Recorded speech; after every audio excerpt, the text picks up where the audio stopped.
መስኖ ሲባል ሁሉም ውሃ የሚጠቀም በጣም ምንድነው ይሄ የሚያባክን መስኖ ማለት አይደለም። ስለዚህ ብዙ አይነት ቴክኖሎጂዎች አሉ። በነገራችን ላይ በጣም በትንሽ ውሃ ብዙ ስራዎችን መስራት ይችላል። ይሄ አካባቢ ላይ ያለው አግሮ ኢኮሎጂ የሚወስነው ነው የሚሆነው። ስለዚህ በዛ አይነት መንገድ ሊሰራ ይገባል። የተሻለ አማራጭ ሊያመጡ እንደሚሆን ይጠበቃል። ቀናት በፊት በተደረሰው የተኩስ አቁም ስምምነት ከ736 ቀናት በኋላ ፀሐይ ወጣላት ጋዛ በአንድ በኩል በተገኘው መልካም ውጤት በደስታ አስቷኝ፣ በሌላ በኩል በቀጣይ ባሉ የስምምነቱ ሂደቶች ተፈጻሚነት ላይ ከባድ ስጋት ውስጥ ትገኛለች። የቀሪ ታጋቾች መለቀቅ ሁኔታ፣ የሐማስ መሳሪያ ማውረድ፣ ጋዛን በቀጣይ ማን ያስተዳድር የሚለው ጥያቄና በጋዛ ከሐማስ ጋር ግጭት ውስጥ የገቡ ታጣቂዎች እንቅስቃሴ የተኩስ አቁሙ ጭላንጭል ተስፋ ብርሃን ከቀናት የዘለለ ዕድሜ እንዳይኖረው የሚያደርጉ ስጋቶች ሆነዋል። የሩሲያው ቭላዲሚር ፑቲን ታማኝ አጋር የሆኑት የቤላሩስ መሪ አሌክሳንደር ሉካሼንኮ አሜሪካ የቶማሃውክ ሚሳይሎችን ለዩክሬን ከሰጠች ጦርነቱ ወደ ኒኩለር ጦርነት ሊያመራ እንደሚችል አስጠንቅቀዋል። ትራምፕ ለኪየቭ የሩሲያን ግዛት ጠለቅ ያለ ቦታ እንድትመታ የሚያስችል የቶማሃውክ ሚሳይሎችን ለመስጠት እያጤነበት እንደሆነ መነገሩ የሚታወስ ነው። የሥራ ሁኔታን፣ የሙያ ደህንነትን፣ ጤንነትና የሥራ አካባቢያዊ ጥበቃንና የሁለትዮሽና የሶስትዮሽ ማህበራዊ ምክክር አሰራርን በማጠንከር በሕግ መሰረት የማማከርና የመቆጣጠር ተግባራትን እያመጣጠነ ስራውን የሚያከናውን አካል ስልጣንና ተግባር መዘርዘርና መወሰን በማስፈለጉ የአሰሪና ሰራተኛ ሕግ ሊወጣ ችሏል። ጤና ይስጥልን የተወደዳችሁ ተመልካቾቻችን፣ እነሆ ሰዓቱ ደርሶ ሀገሬ ዜና ተጀምሯል። ከዜናዎቹ ጋር እሱ ባለው ጋሻው አብሬያችሁ ቆይታ አደርጋለሁ። አብራችሁ እንድትሆኑ ደግሞ አክብሮታዊ ግብዣዬ ነው። በህዳሴ ግድብ ንጋት ሐይቅ ላይ እንዲሁም በዙሪያው የሚሰሩ ፕሮጀክቶች የሚመሩበት ፍኖተ ካርታ የተለያዩ ባለድርሻ አካላት በተገኙበት ውይይት ተደርጎበታል። ፍኖተ ካርታው በሐይቁ ዙሪያ በመስኖ የታገዙ እርሻዎችን ለማከናወን የሚያስችል እቅድ እንደያዘም ተነግሯል። ደምሰው ሽፈራው። ታላቁ የኢትዮጵያ ህዳሴ ግድብ ከኤሌክትሪክ ኃይል ማመንጨት ባሻገር ለተጨማሪ አገልግሎቶችም እየታጨ ነው። በግድቡና ግድቡ በፈጠረው ንጋት ሐይቅ ላይ ከታቀዱት ስራዎች መካከል የመስኖና ግብርና ስራዎች እንደሚገኙበት ተገልጿል።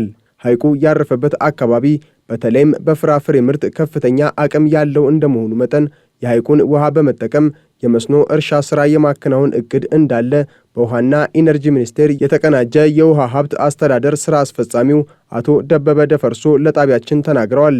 የታቀዱት የመስኖ ግብርና ስራዎች ከፍተኛ ውሃ የሚጠቀሙ እንዳልሆኑ የሚገልጹት አቶ ደበበ የተለያዩ ቴክኖሎጂዎችን በመጠቀም በአነስተኛ ውሃ የሚከናወኑ መሆናቸውን ጠቁመዋል።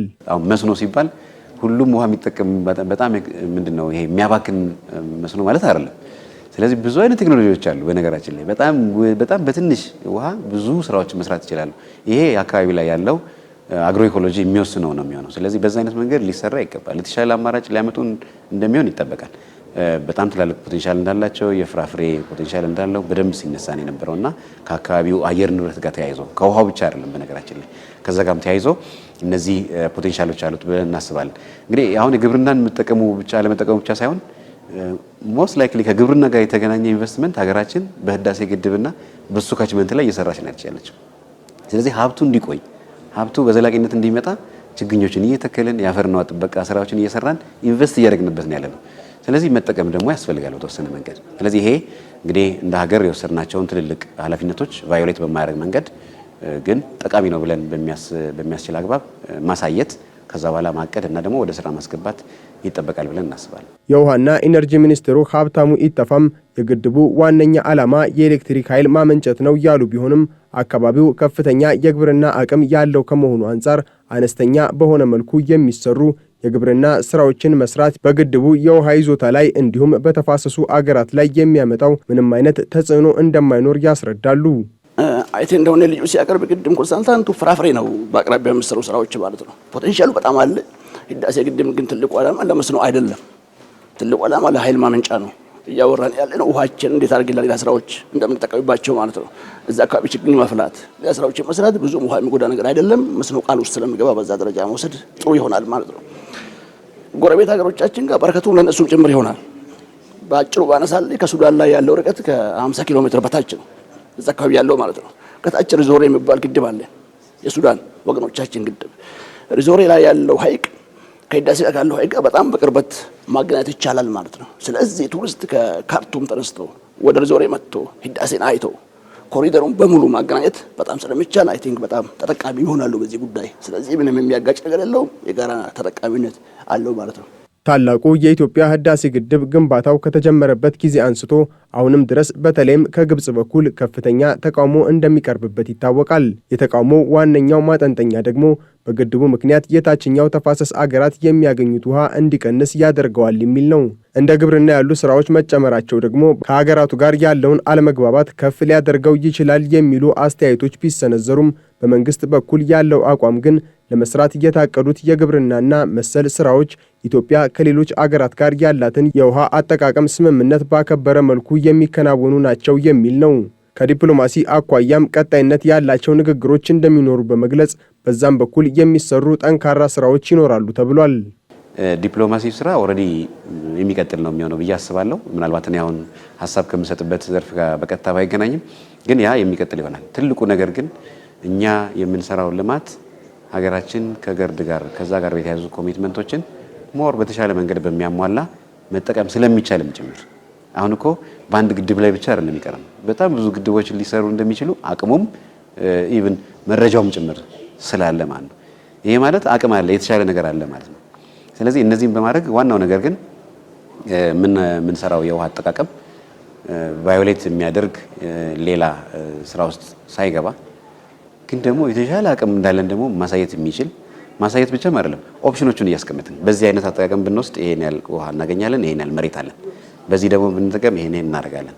ዋናው ገቨርኒንግ የሚሆነው ነገር ግን ሀገራችን ከሌሎች ሀገራት ጋር ያላትን የውሃ አጠቃቀም እሱን መሰረት ባደረገ መንገድ መስራት ስለሚቻልም ማሳየትም ተገቢም ስለሆነ ገቨርን የሚያደርጉ ስምምነቶች፣ ሌሎች ጉዳዮች አሉ። እነዛን በማየት እንግዲህ የዲፕሎማሲ ሰዎችን በደንብ ያውቁታል። ግን ይሄ ትልቅ ስራም በመሆኑ ምክንያት ዲፕሎማሲው ደግሞ እጅግ የተሻለ ፈርታይል ነገር ይዞ ይመጣል በሚል በማመን ፖዚቲቭሊ በማመን ጭምር መሰራት መቻል አለበት ብለን ነው የምናስበው። የውሃና ኢነርጂ ሚኒስቴር ከኢትዮ ኢንጂነሪንግ ግሩፕ ጋር በመተባበር ላለፉት 2 ዓመታት ሲያዘጋጀው የቆየውን የህዳሴ ግድብ ንጋት ሐይቅ ላይ እና በዙሪያው የሚከናወኑ ፕሮጀክቶች የሚመሩበት ፍኖተ ካርታ የተለያዩ ባለድርሻ አካላት በተገኙበት ውይይት ተደርጎበታል። ፍኖተ ካርታው ከመስኖ በተጨማሪም በአሳ ሀብት ልማት፣ በውሃ ትራንስፖርትና ቱሪዝም ዘርፎች ላይ በቀጣይነት የሚሰሩ ስራዎችን ያካተተ ነው ተብሏል። የመንግስት ተቋማት የኤሌክትሪክ ተሽከርካሪዎችን ብቻ እንዲገዙ መደረጉን የትራንስፖርትና ሎጂስቲክስ ሚኒስቴር አስታውቋል። በ2030 500 ሺህ የሚሆኑ ተሽከርካሪዎች በኤሌክትሪክ የሚሰሩ ለማድረግ እቅድ መያዙም ተነግሯል። ዳግም ተገኝ ተጨማሪውን አዘጋጅቷል።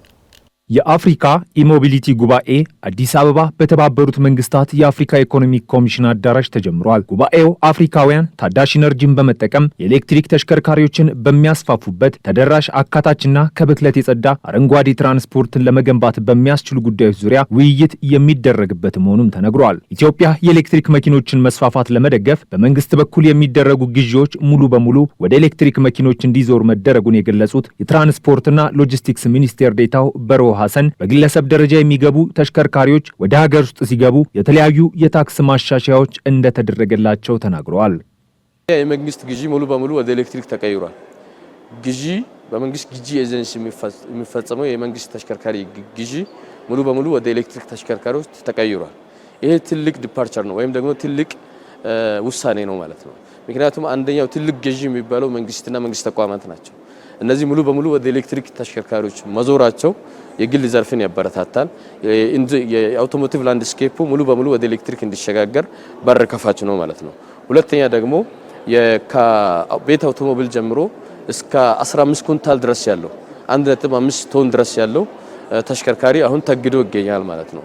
ያ ማለት ላይት ፍራይት ቬሂክልስ የምንለው ዴሊቨሪ ላይ የሚሰሩ 15 ኩንታል የሚጭኑ የጭነት ተሽከርካሪዎችን ጨምሮ እንደገና ደግሞ የከተማ ባሶች የምንላቸው ሙሉ በሙሉ ወደ ኤሌክትሪክ እንደሆኑ ተደርጓል ማለት ነው። የሀገሪቱን የታዳሽ ኃይል አቅም መጠቀም የሚችል የትራንስፖርት አቅም ለመገንባት እየተሰራ ስለመሆኑም ሚኒስቴር ዴኤታው ተናግረዋል። በተለይም በኤሌክትሪክ ኃይል የሚሰሩ ተሽከርካሪዎችን ቁጥር ለመጨመር እቅድ ተይዞ ወደ ተግባር ተገብቷልም ብለዋል። ነዳጅ የሚጠቀሙ ተሽከርካሪዎችን መጠቀም በዓመት እስከ $6 ቢሊዮን ወጪ እንደሚያስወጣ ያነሱት አቶ በሪሆ ይህንን ወጪ ለመቀነስም በ2030 500 ሺህ የሚሆኑ ተሽከርካሪዎች በኤሌክትሪክ እንዲሰሩ ለማድረግ እቅድ ተይዟል ብለዋል። ኢትዮጵያ አንዱም የፖሊሲ ክላሪቲ ያላት ፖሊሲው ይሄ ዘርፍ ከጥገኝነት የተላቀቀ መሆን አለበት። ምክንያቱም ለኢኮኖሚም ለዜጎች እንቅስቃሴም የጀርባ አጥንት የሆነ ዘርፍ ነው። ይሄ ዘርፍ በሌለ ኃይል ላይ የተመሰረተ በሌለ አቅም ላይ የተመሰረተ መሆን የለበትም የሚል የመንግስት ቁርጠኛ አቋም አለ ማለት ነው። በሌለ አቅም ማለት ነዳጅ እኛ እናመርትም፣ ከውጭ ነው የምናስገባው። አንደኛው አንዱ ምክንያት ኢትዮጵያ ከየትኛውም ከኤክስፖርቲንግ በላይ ለነዳጅ ወጪ ታደርጋለች። በአመት $6 ቢሊዮን ለነዳጅ እናወጣለን። ይሄ በርካታ ሜጋ ፕሮጀክቶቻችንን መገንባት የሚያስችል አቅም ነው ማለት ነው።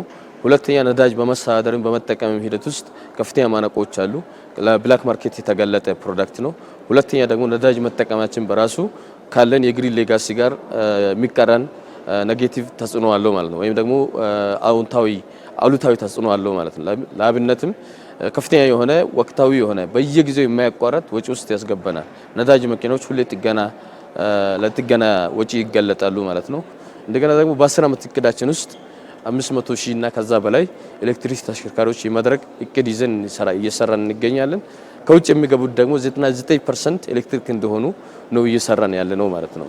በኢትዮጵያ በተለያዩ አካባቢዎች የተገነቡት የኤሌክትሪክ ተሽከርካሪ ቻርጅ ማድረጊያዎችና በኤሌክትሪክ የሚሰሩ የህዝብ አውቶቡሶች በሁሉም የአፍሪካ ሀገራት ሊኖሩ የሚገቡና የሚበረታቱ መሆናቸውን የተናገሩት ደግሞ በጉባኤው ላይ ሲሳተፉ ያገኘናቸው ጋናዊ ፕሮፌሰር ኤሪክ ኦፎሱ ናቸው። በሀገሪቱ ያሉ ተሽከርካሪዎችን በሙሉ ወደ ኤሌክትሪክ ለመቀየር መንግስት ተጨማሪ ማበረታቻ ሊያደርግ እንደሚገባም ጠቁመዋል። Yes, we all see the future for e-mobility very well, but then we need to incentivize people a lot through the reduction of taxes so that people can go into e-mobility importation and the business of it. የተለያዩ ፖሊሲዎችን በማውጣት ሰዎች ኤሌክትሪክ ተሽከርካሪዎችን እንዲመርጡ ልናደርግ ይገባል። በትራንስፖርት ዘርፍ ላይ የተሰማሩ እንዲሁም በኤሌክትሪክ ተሽከርካሪዎች ቢዝነስ ላይ ተሰማርተው ላሉ ታክስ መቀነስ እና ሌሎችን መስራት ያስፈልጋል። ከኤሌክትሪክ ተሽከርካሪዎች ጋር የተያያዘ አዳዲስ ስራዎችን የሚጀምሩትም ወደ ተሻለ ደረጃ እንዲደርሱ አምራች እንዲሆኑ ሊታገዙ ይገባል። በአፍሪካ አካታችና ዘላቂ ትራንስፖርት ማፋጠን በሚል መሪ ቃል በፖሊሲ በፋይናንስና በአህጉሪቱ ዜሮ ልቀት ትራንስፖርት ትግበራ ዙሪያ ያተኩራል የተባለው መድረክ በይፋ ተከፍቷል። ሐማስ የያዛቸውን የታጋቾች አስከሬን በስምምነቱ መሰረት የማያስረክብ ከሆነ እስራኤል እርምጃ እንደምትወስድ ዝታለች።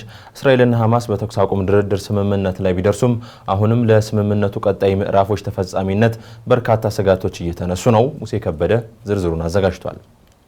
ከቀናት በፊት በተደረሰው የተኩስ አቁም ስምምነት ከ736 ቀናት በኋላ ፀሐይ የወጣላት ጋዛ በአንድ በኩል በተገኘው መልካም ውጤት በደስታ አስቷኝ፣ በሌላ በኩል በቀጣይ ባሉ የስምምነቱ ሂደቶች ተፈጻሚነት ላይ ከባድ ስጋት ውስጥ ትገኛለች።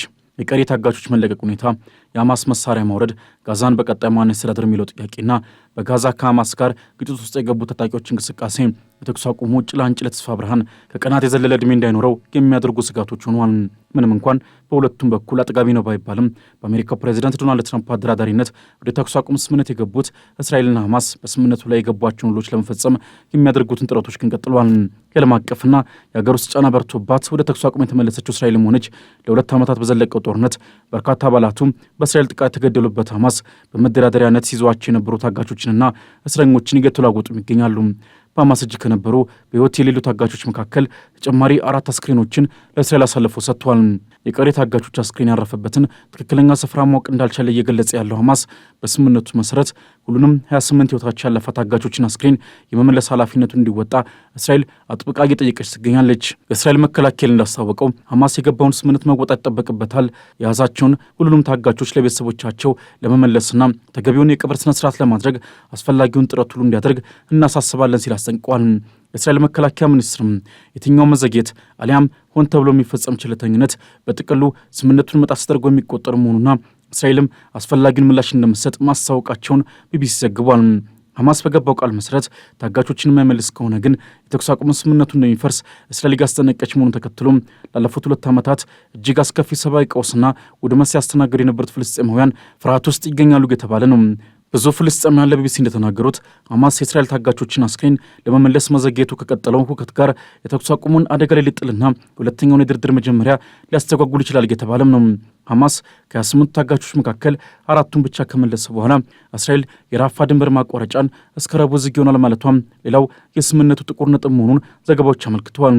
የድንበር ማቋረጫው በጋዛና በግብጽ ድንበር ላይ የሚገኝ ሲሆን ከፍልስጤም ግዛት ደቡባዊ ጫፍ መውጫ ነው። በጦርነቱ እጅግ ከባድ ውድመት ወዳስተናገደችው ጋዛ ከሚያስገቡና ከሚያስወጡ ሌሎች ሁለት የድንበር ማቋረጫዎች መካከል አንዱ በእስራኤልና በሰሜን ጋዛ መካከል የሚገኘው ኢሬስ ሲሆን ሌላው ደግሞ በእስራኤልና በደቡባዊ ጋዛ መካከል ያለው ክረም ሻሎም ብቻ ነው። የጥቅምት 7ቱን ጥቃት ተከትሎ ውጊያው ከተቀሰቀሰ በኋላ የራፋ ማቋረጫ በአብዛኛው ዝግ ሆኖ የቆየ ሲሆን እንደ አውሮፓውያን አቆጣጠር በግንቦት 2024 የእስራኤል ጦር በጋዛ በኩል ያለውን የማቋረጫውን መተላለፊያ መቆጣጠሩንና መዝጋቱን አስታውቆ ነበር። ከ8 ወራት በኋላ በየካቲት 2025 የቆሰሉ ፍልስጤማውያን የሕክምና አገልግሎት እንዲያገኙ ማሰብ የራፋ መተላለፊያ በድጋሚ እንዲከፈት መደረጉ ይታወሳል። የድንበር መሻገሪያው በተለይ የዶናልድ ትራምፕ ባለ 20 ነጥብ የሰላም እቅድ አካል ሆኖ ጠቅሷል። እሱም የራፋ ማቋረጫን በሁለቱም አቅጣጫዎች መክፈት በጥር 19 ቀን 2005 ስምምነት መሰረት የተቋቋመውን ተመሳሳይ ዘዴ ይከተላል የሚል በመሆኑ እስራኤልም ስምምነቱን የመወጣት ግዴታ ውስጥ ገብታለች። ነገር ግን እስራኤል ሐማስ ሁሉንም ታጋቾች ለመልቀቅ የገባውን ቃል ባለመፈጸሙም የራፋ መተላለፊያ ለፍልስጤማውያን መግቢያና መውጫ ክፍት ይሆናል፣ ለሰብዓዊ እርዳታ መተላለፊያነት ግን ዝግ ሆኖ ይቆያል ሲሉ የእስራኤሉ ጠቅላይ ሚኒስትር ቤንያሚን ኔታንያሁ አስታውቀዋል። ከዚህ ባለፈ ሐማስ ሙሉ በሙሉ ትጥቅ ይፍታ የሚለውን ጉዳይ በትልቁ አነታራኪ ሆኗል። ሁለቱን ወገኖች ከብዙ ጉንጭ አልፋ ድርድሮች በኋላ ወደ ስምምነት እንዲመጡ ማድረግ የቻሉት የአሜሪካው ፕሬዚዳንት ዶናልድ ትራምፕ በእርግጥ ትልቅ ሸክም ተነስቷል፣ ነገር ግን ስራው ግን አልተጠናቀቀም፣ የታጋቾች አስክሬን ቃል እንደተገባው አልተመለሰም፣ የስምምነቱ ሁለተኛ ምዕራፍም አሁኑኑ ይጀምራል ሲሉ በኤክስ ገጻቸው ላይ ስጋታቸውን አጋርተዋል። ትራምፕ መሳሪያቸውን እንዲያስረክቡ በሐማስ አባላት ላይ ጫና እያደረጉም ይገኛሉ። በስምምነቱ ላይ ቃል እንደገባ ሁሉ ቡድኑ ትጥቅ ይፈታል፣ ትጥቅ መፍታት ካልቻለ ግን እኛ ትጥቅ እናስፈተዋለን ሲሉ ለሐማስ የማስፈራሪያ መልእክት ሰደዋል። ትራምፕ ጠቅላይ ሚኒስትር ቤንያሚን ኔታንያሁ ከቢቢሲ የአሜሪካ ጋር ሲቢኤስ ኒውስ ጋር በነበራቸው ቃለ መጠይቅ ወቅት በእስራኤልና ሐማስ በቀጣይ ባሉ የተኩስ አቁም ምዕራፎች ላይ ተስፋ እንዳላቸው ገልጸዋል። ይሁንና ግን የትራምፕ ቃላት በጣም ግልጽ መሆናቸውን አጽንኦት በመስጠት ሐማስ ትጥቅ መፍታት አለበት፣ አለበለዚያ ሁሉም የገሃነም በሮች ይከፈታሉ ሲሉ አስጠንቅቀዋል። በቅድሚያ ሐማስ የጦር መሳሪያውን አሳልፎ መስጠት አለበት ያሉት ኔታንያሁ ከዚያም በጋዛ ውስጥ የጦር መሳሪያ ፋብሪካዎች አለመኖራቸውንና ምንም አይነት መሳሪያ በሕገወጥ መንገድ እንዳይገባ ማረጋገጥ አለብን ሲሉ የሐማስን ትጥቅ የመፍታት ጉዳይ ለድርድር የማይቀርብ ስለመሆኑ ገልጸዋል። እስካሁን እስራኤልና ሐማስ ስምምነት ላይ እንዳይደርሱ ጋሬጣ ከነበሩ አጨቃጫቂ ጉዳዮች መካከል አንዱና ዋነኛው ይኸው የመሳሪያ ማውረድ ጉዳይ ይገኝበታል። የፖላንድ የውጭ ጉዳይ ሚኒስትር ራዶስላው ሲኮርስኪ ለሩሲያ ጥልቅ ጥቃት መዘጋጀት እንደሚገባ ተናግረዋል። ለዩክሬን የሚደረገው ድጋፍም እንዲጠናከር ጠይቀዋል። በሌላ ጥቃት ከሩሲያ ጥቃት ጋር ተያይዞ ከዩክሬን አንዳንድ አካባቢዎች ባለስልጣናት አካባቢውን ለቀው እንዲወጡ አዘዋል። ኃይለ ገብርኤል ታደሰ። በሩሲያ ዩክሬን ጦርነት አሁንም ጥቃቶች እንደቀጠሉ ናቸው። ሆኖም ግን ከሌሎች ጊዜያት አንጻር መቀዛቀዝን አሳይቷል። ትላንት ምሽት ሩሲያ በአንድ ጀንበር በዩክሬን የጋዝ ተቋማት ላይ ከፍተኛ ጥቃትን አድርሳለች ሲል ናፍቶጋዝ አስታውቋል። ናፍቶጋዝ በዩክሬን መንግስት ስር ያለ የመንግስት ኩባንያ ነው። የነዳጅ ፍለጋና ቁፋሮ፣ ማጓጓዝ፣ የተፈጥሮ ጋዝና ድፍድፍ ዘይት ማጣራትና አቅርቦትን ያከናውናል። ኩባንያው ባለፉት 7 ቀናት ውስጥ ሩሲያ በጋዝ መሰረተ ልማቷ ላይ 3 ትላልቅ ጥቃቶችን እንደፈጸመች ተናግረዋል። ከጥቃቶች መጠናከር ጋር ተያይዞ በዩክሬን ውስጥ ያሉ የአካባቢ ባለስልጣናት በሩሲያ ከፍተኛ ጥቃት ከደረሰበት ኩፒያንስክ አካባቢ ለቀው እንዲወጡ አዘዋል። በክልሉ ያለው የደህንነት ስጋት እየተባባሰ መምጣቱን በመጥቀስ ነው ባለስልጣናቱ ትዕዛዙን ያስተላለፉት። የሰሜን ምስራቅ ካርኪቭ ክልል አስተዳዳሪ ኦሌቭ ሲኒሆቮ በአጠቃላይ 601 ልጆች ያሏቸው 409 ቤተሰቦች 27 አካባቢዎችን ለቀው እንዲወጡ ተነግሯቸዋል ብለዋል። ጉዳት በደረሰበት አካባቢ ያሉ ሌላ ባለስልጣን ደግሞ የአካባቢዎቹን ቁጥር ወደ 40 ከፍ አድርገውታል።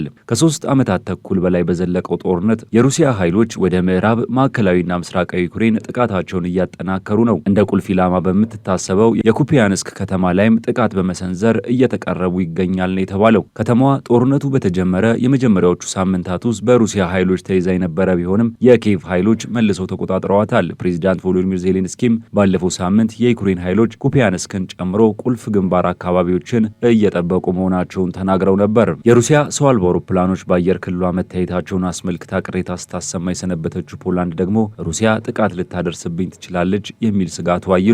የሀገሪቱ የውጭ ጉዳይ ሚኒስቴር ራዶስላው ሲኮርስኪ ለሩሲያ ጥልቅ ጥቃት መዘጋጀት እንደሚገባ ተናግረዋል። ሲኮርስኪ አውሮፓ ለሩሲያ ጥቃት ዝግጁ መሆን አለበት ብለዋል። በምስራቅ አቅጣጫ እንደ የድሮን ግድግዳ ያሉ መከላከያዎችን አለመገንባት ኃላፊነት የጎደለው ጉዳይ ነው ሲሉም ተናግረዋል። በእንግሊዝ ፓርላማ ውስጥ ደግሞ በዚህ ቀን የጸረ ድሮንና ሰው አልባ አውሮፕላኖችን አቅም አለመገንባት ኃላፊነት ኃላፊነት የጎደለው ውሳኔ ነው የሚሉ አስተያየቶችም ተደምጠዋል።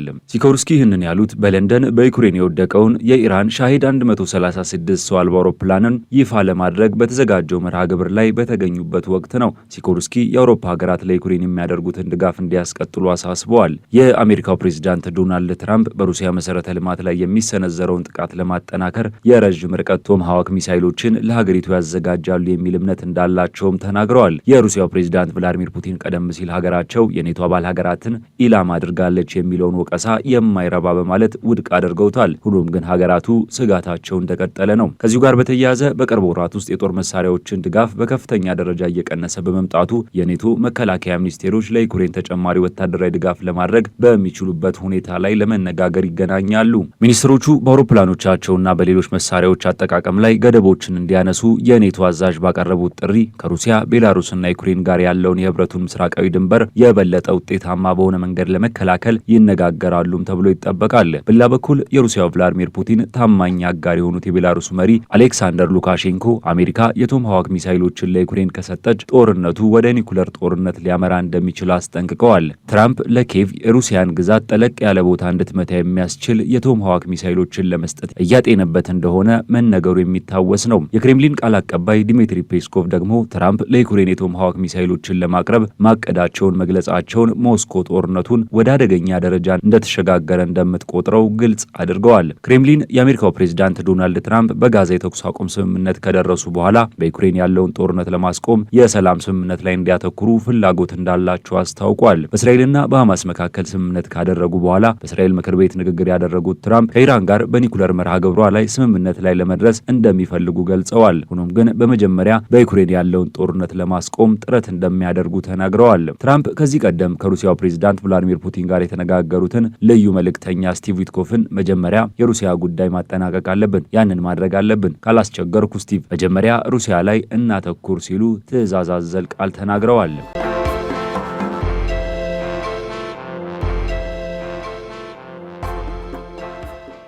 ሀገሬ ዜና እንደቀጠለ ነው። የተወደዳችሁ ተመልካቾቻችን፣ አሁን ደግሞ ወደ አጫጭር መረጃዎች እናልፋለን። ኢትዮጵያ ከዓለም ባንክና ከአይኤምኤፍ ተጨማሪ ብድር ጠየቀች። በገንዘብ ሚኒስትሩ አህመድ ሽዴና በብሔራዊ ባንክ ገዢ ዶክተር ኢዮብ ተካልኝ የተመራ ልዑክ በዓለም ባንክና የዓለም የገንዘብ ድርጅት ዓመታዊ ስብሰባ ላይ የብድር ጥያቄ ማቅረቡ ተሰምቷል። የገንዘብ ሚኒስትሩ አህመድ ሽዴ ከዓለም ባንክ የምስራቅና ደቡባዊ አፍሪካ ምክትል ፕሬዚዳንት ኒዲያ ሚዲኤፓ ጋር በግብርና ምርታማነት፣ በኢነርጂ፣ በሰው ሀብት ልማትና በቀጠናዊ ትስስር ዙሪያ ውይይት ማድረጋቸው ተገልጿል። ምክትል ፕሬዚዳንቱ ኢትዮጵያ ለኃይል ማስፋፊያና ለአርሶ አደሮች የፋይናንስ ትስስር ለማስፋፋት አምራቾችን ለመደገፍ የሚያግዝ ድጋፍ እንደሚደረግም አብራርተዋል።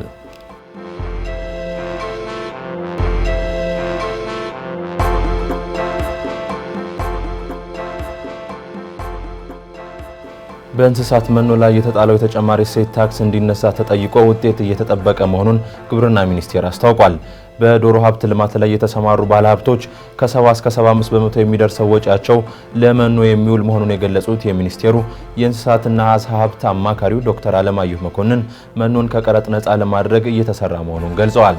ጥያቄው ለሚመለከተው የመንግስት አካል ቀርቧል ያሉት አማካሪው እስከ ጥቅምት ወር መጨረሻ ድረስ ውሳኔ ይተላለፋል ተብሎ እንደሚጠበቅ ጠቁመዋል።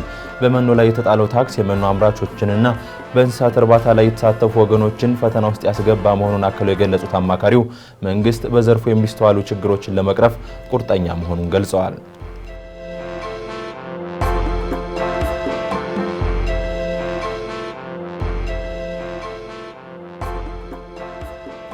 የጤና መድን አባላት የሕክምና አገልግሎቶችን በመንግስት የጤና ተቋማት ያለ ገደብ ማግኘት እንደሚችሉ የአዲስ አበባ ከተማ አስተዳደር ጤና ቢሮ አስታውቋል።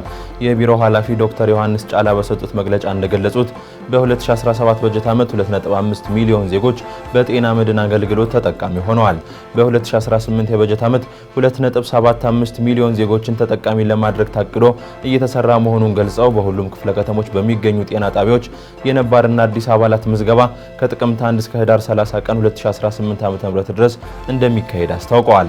የጤና መድን አባላት ከኮስሞቲክስ ጋር የተያዙ ሕክምናዎችን ሳይጨምር ሌሎች የሕክምና አገልግሎቶችን ያለምንም ገደብ በሁሉም የመንግስት የጤና ተቋማት ማግኘት እንደሚችሉም ገልጸዋል።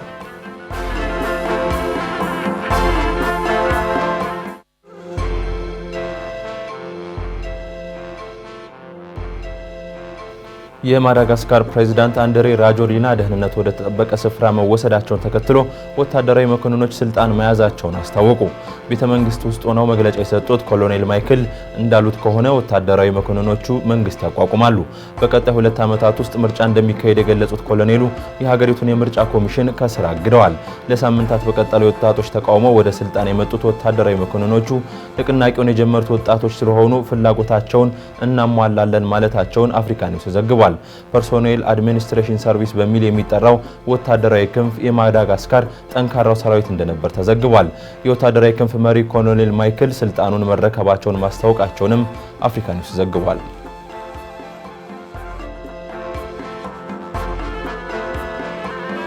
የማዳጋስካር ፕሬዝዳንት አንድሪ ራጆሊና ደህንነቱ ወደ ተጠበቀ ስፍራ መወሰዳቸውን ተከትሎ ወታደራዊ መኮንኖች ስልጣን መያዛቸውን አስታወቁ። ቤተ መንግስት ውስጥ ሆነው መግለጫ የሰጡት ኮሎኔል ማይክል እንዳሉት ከሆነ ወታደራዊ መኮንኖች መንግስት ያቋቁማሉ። በቀጣይ 2 ዓመታት ውስጥ ምርጫ እንደሚካሄድ የገለጹት ኮሎኔሉ የሀገሪቱን የምርጫ ኮሚሽን ግን ከስራ አግደዋል። ለሳምንታት በቀጠለው ወጣቶች ተቃውሞ ወደ ስልጣን የመጡት ወታደራዊ መኮንኖች ንቅናቄውን የጀመሩት ወጣቶች ስለሆኑ ፍላጎታቸውን እናሟላለን ማለታቸውን አፍሪካ ኒውስ ዘግቧል። ፐርሶኔል አድሚኒስትሬሽን ሰርቪስ በሚል የሚጠራው ወታደራዊ ክንፍ የማዳጋስካር ጠንካራው ሰራዊት እንደነበርም ተዘግቧል። ወታደራዊ ክንፍ መሪው ኮሎኔል ማይክል ስልጣኑን መረከባቸውን ማስታወቃቸውም ተነግሯል።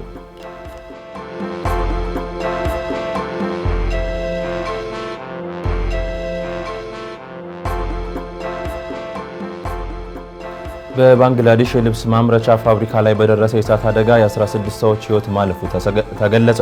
የአደጋው መንስኤ እስካሁን ይፋ ያልተደረገ ሲሆን ከፋብሪካው በተጨማሪ በአቅራቢያው የነበሩ መጋዘኖችም ጉዳት እንደደረሰባቸው ተገልጿል። እሳቱን ሙሉ በሙሉ መቆጣጠር ችለናል ሲሉ የሀገሪቱ ባለስልጣናት ቢያስታውቁም በአደጋው የሞቱ ሰዎች ቁጥር ሊጨምር እንደሚችል ግን አስጠንቅቀዋል።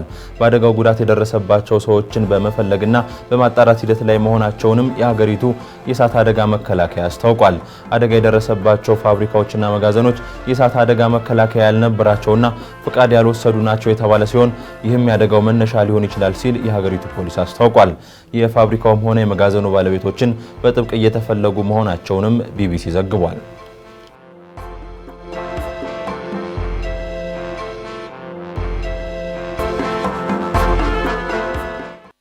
ቻይና በደቡብ ኮሪያው መርከብ አምራች ሃንዋ ኦሽን ላይ ማዕቀብ መጣሏ ተሰምቷል።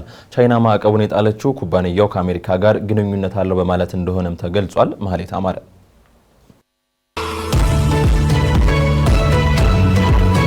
ቻይና ከአሜሪካ ጋር ግንኙነት አላቸው ባለቻቸው የደቡብ ኮሪያ መርከብ አምራቾች ላይ ማዕቀብ መጣሏን አስታውቃለች። ቻይና ከአሜሪካ ጋር በይፋ የገባችበት የንግድ ጦርነት አሁንም ተጠናክሮ መቀጠሉ እየተነገረ ባለበት በዚህ ወቅት ነው ማዕቀብ መጣሏ የተሰማው። ዶናልድ ትራምፕና ዢ ጂንፒንግ በያዝነው ጥቅምት ወር መጨረሻ ላይ ተገናኝተው በሁለቱ ሀገራት ለረጅም ጊዜ የዘለቀውን የንግድ ጦርነት ለመቋጨት ውይይት ያደርጋሉ ተብሎ ይጠበቃል። ይሁን እንጂ ሁለቱ ሀያላን መሪዎች ከመምከራቸው በፊት ቻይናና አሜሪካ አንዳቸው በአንዳቸው መርከቦች ላይ የወደብ ክፍያዎችን ከፍ ማድረጋቸውን ሮይተርስ ዘግቧል። የቻይና የንግድ ሚኒስተር በደቡብ ኮሪያው መርከብ አምራች ሃዋን ኦሽን ድርጅት ላይ ከአሜሪካ ጋር ግንኙነት አለው በሚል የገንዘብ ዝውውር እገዳ ጥሏል። እገዳውን የጣልኩት የአሜሪካ መንግስት አግባብነት ባላቸው የምርመራ ተግባራት ውስጥ በመሳተፉ የሚመጡ የደህንነት ስጋቶች በመኖራቸው መሆኑንም ጠቁሟል። ይሁንና ሚኒስቴር መስሪያ ቤቱ ስጋት ስላሳደሩበት ድርጊቶችም በዝርዝር ከመግለጽ ተቆጥቧል። ሃዋን በዓለም ላይ ታዋቂና ትልቅ የመርከብ አምራች ድርጅት ሲሆን የአሜሪካው ፊሊ ሺፕያርድ ባለቤት ጭምር ነው። ይሄው ድርጅት የአሜሪካ የባህር ኃይል መርከቦችን ለመጠገን ስምምነቶችን መፈረሙ ተገልጿል። ከዚህ በተጨማሪም የአሜሪካ ባንዲራን የሚያውለበልቡ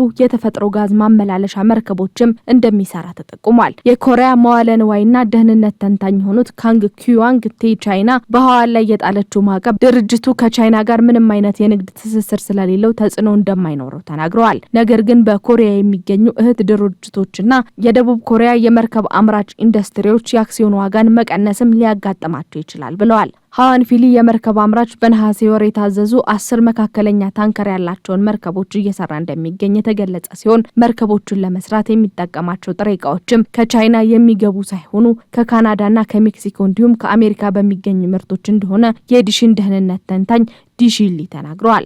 ሃዋን በበኩሉ በቻይና የተጣለበትን ማዕቀብ የሚያመጣበት ተጽዕኖ አስመልክቶ በትኩረት እንደሚከታተልም ገልጿል። በአሜሪካ ባህር ኃይል ኢንዱስትሪ ውስጥ የሚያደርገውን የመዋለ ንዋይ ፍሰት ጨምሮ ለሌሎች ደንበኞቹ የሚሰጠውን አገልግሎት እንደሚቀጥልም ገልጿል። የደቡብ ኮሪያ የመርከብ ግንባታ ኢንዱስትሪ ከቻይና ከ20 እስከ 30 በመቶ የሚሆነውን ብረት ይጠቀማል። ይህ ማለት ቻይና በደቡብ ኮሪያ የመርከብ አምራቾች ላይ የምትጥለው ማዕቀብ አምራቾቹን ብቻ ሳይሆን በቻይና ያሉ ብረት አምራቾችም ላይ ተጽዕኖ የጎላ እንደሚሆን ዲሺሊ ገልጿል። በሌላ በኩል ቻይና ከአሜሪካ ጋር በሚሰሩ ተጨማሪ የደቡብ ኮሪያ የመርከብ አምራቾች ላይ ልታተኩር ትችላለች የሚሉ ስጋቶችን መኖራቸው የባለ ሀብቶችን እምነት ይቀንሳል እየተባለ ይገኛል። ደቡብ ኮሪያ ከዋሽንግተን ጋር ባደረገችው የንግድ ውይይት በአሜሪካ እየተንገዳገደ ያለውን የመርከብ ግንባታ ዘርፍ ለመደገፍ እስከ 150 ቢሊዮን ዶላር ለመደገፍ ቃል መግባቷንም የሮይተርስ ዘገባ አመላክቷል። የአሜሪካ የመርከብ ግንባታ ዘርፍን ለማነቃቃት በተለይም የጦር መርከቦችን ለማምረት ከአጋሮቿ ጃፓንና ደቡብ ኮሪያ እገዛ እንደሚያስፈልጋትም ተገልጿል። ተንታኞች እንደሚሉት ከሆነ የአሜሪካና የቻይና የንግድ ጦርነት በዚሁ ከቀጠለ የመርከብ ባለቤቶች የንግድ መርከቦች ትዕዛዝን ለሌላ ጊዜ እንዲያስተላልፉ ያደርጋል ብለዋል። በሌላ በኩል ደግሞ በዓለም አቀፍ ደረጃ የባህር ኃይል መርከቦችን ትዕዛዝ ሊጨምር እንደሚችል የሺንሃን ደህንነት ተንታኝ ሊዶንግ ሂዮን ተናግረዋል። የስራ መሪ በህግ ወይም እንደ ድርጅቱ የስራ ጠባይ ባሰሪው በተሰጠው የውክልና ስልጣን መሰረት የስራ አመራር ፖሊሲዎችን የማውጣትና የማስፈጸም ስልጣን ያለው ሰው ነው።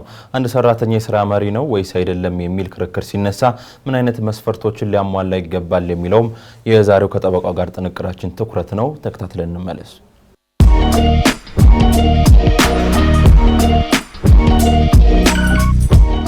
ጤና ይስጥልን። ጠበቃ እንዳርጌ ካሴ ነኝ። የስራ መሪ ስለሚተዳደርበት ህግ ነክ መረጃ ላካፍላችሁ። አሰሪና ሰራተኛ የጋራ ላይ ኖሯቸው የስራ ግንኙነቶቻቸውን መሰረታዊ በሆኑና በህግ በተደነገጉ መብቶችና ግዴታዎች ላይ በመመስረት አስተማማኝ የኢንዱስትሪ ሰላም፣ የዘላቂ ምርታማነትና የገበያ ተወዳዳሪነት አቅም በመፍጠር ሀገራችን ለተያዘች ፈጣን የኢኮኖሚ እድገት የማስመዝገብ ብሔራዊ ግብ በትብብርና በጋራ እንዲሰሩ ማድረግ ጠቃሚ በመሆኑ ሰራተኞችና ሰዎች የየራሳቸውን ማህበራት በሙሉ ፈቃድና ነፃነት በማቋቋም በመረጧቸው ህጋዊ እክሎች አማካኝነት መብትና ጥቅማቸውን ለማስጠበቅና ግዴታዎቻቸውን በአግባቡ ለመወጣት የህብረት ድርድር እንዲያደርጉ በመካከላቸው የሚነሱ የስራ ክርክሮችም የማህበራዊ ምክክር ስርዓትን ጨምሮ በሌሎች አማራጭ መድረኮች በተቀላጠፈ ሁኔታ መፍትሄ እንዲያገኙ የሚያስችል ስርዓት መዝጋት አስፈላጊ በመሆኑ ሰራተኞችና ሰዎች የየራሳቸውን ማህበራት በሙሉ ፈቃድና ነፃነት መሰረታዊ የስራ ላይ መብቶችንና ግዴታዎችን ግንዛቤ ውስጥ በማስገባት ለኢንቨስትመንትና ሀገራዊ የኢኮኖሚ እድገት ግቦች መሳካት ምቹ ሁኔታ መፍጠር የሚያስችል የአሰሪና ሰራተኛ ጉዳይ አስተዳደር ስርዓት መመስረት አስፍሯል እንዲቻል እንዲሁም የስራ ሁኔታን፣ የሙያ ደህንነትን፣ ጤንነትና የስራ አካባቢያዊ ጥበቃንና የሁለትዮሽና የሶስትዮሽ ማህበራዊ ምክክር አሰራርን በማጠንከር በህግ መሰረት የማማከርና የመቆጣጠር ተግባራትን እያመጣጠነ ስራውን የሚያከናውን አካል ስልጣንና ተግባር መዘርዘርና መወሰን በማስፈለጉ የአሰሪና ሰራተኛ ህግ ሊወጣ ችሏል። የስራ መሪ ማለት በህግ ወይም እንደ ድርጅቱ የስራ ጠባይ በአሰሪው በተሰጠው የውክልና ስልጣን መሰረት የስራ አመራር ፖሊሲዎችን የማውጣትና የማስፈጸም ስልጣን ያለው ወይም ሰራተኛን የመቅጠር፣ የማዘዋወር፣ የማገድ፣ የማሰናበት ወይም የመመደብ ተግባሮችን የመወሰድ ስልጣን ያለው ግለሰብ ሲሆን እነዚህን የስራ አመራር ጉዳዮችን አስመልክቶ የአሰሪውን ጥቅም ለመጠበቅ አሰሪው ሊወስደው ስለሚገባው እርምጃ በማንም ሳይመራ የራሱን የውሳኔ ሀሳብ የሚያቀርብ የህግ አገልግሎት ኃላፊን እንደሚጨምር በህጉ ተገልጧል። አንድ ሰራተኛ የስራ መሪ ነው ወይስ አይደለም የሚል ክርክር ሲነሳ እነዚህ ከላይ የተገለጡት መስፈርቶች ወሳኝ ናቸው። በተግባር በፍርድ ቤት ክርክር እንደምንመለከተው አንዳንድ ሰራተኞች ቅጥር ሲፈጽሙ በስራ መዘርዘራቸው ላይ የስራ መሪ መሆናቸውን የሚያሳይ ሀሳብ የሰፈረበት ቢሆንም ነገር ግን በተግባር አንድ የስራ መሪ የሚያከናውናቸውን ስራዎች የማይሰራ ከሆነ እንደ ስራ መሪ ሊቆጠር አይችልም። በተቃራኒው አንድ ሰራተኛ ሲቀጠር ተራ ሰራተኛ መሆኑን የሚያሳይ የቅጥር ደብዳቤ ከተሰጠው በኋላ በተግባር እያከናወነ ያለው አንድ የስራ መሪ የሚያከናውናቸውን ተግባር የሚፈጽም ከሆነ የስራ መሪ ከመሆን አያልፍም። ዋናው ነገር በቅጥር ደብዳቤ ላይ የተገለጠው ስያሜ ሳይሆን በተግባር ከሚያከናውነው ስራ ላይ ነው። የስራ መሪ ከአሰሪው ጋር አለመግባባት ሲከሰት ክርክሩ የሚመራው በአሰሪና ሰራተኛ ህጉ ሳይሆን በ1952 ዓ.ም በወጣው የስራ ውልን በተመለከተ ህግ መሰረት ሲሆን ክስ ሲያቀርብ የዳኝነት በመክፈል ወይም በድሃ ደንብ መሆኑ ሊታወቅ ይገባል። አመሰግናለሁ።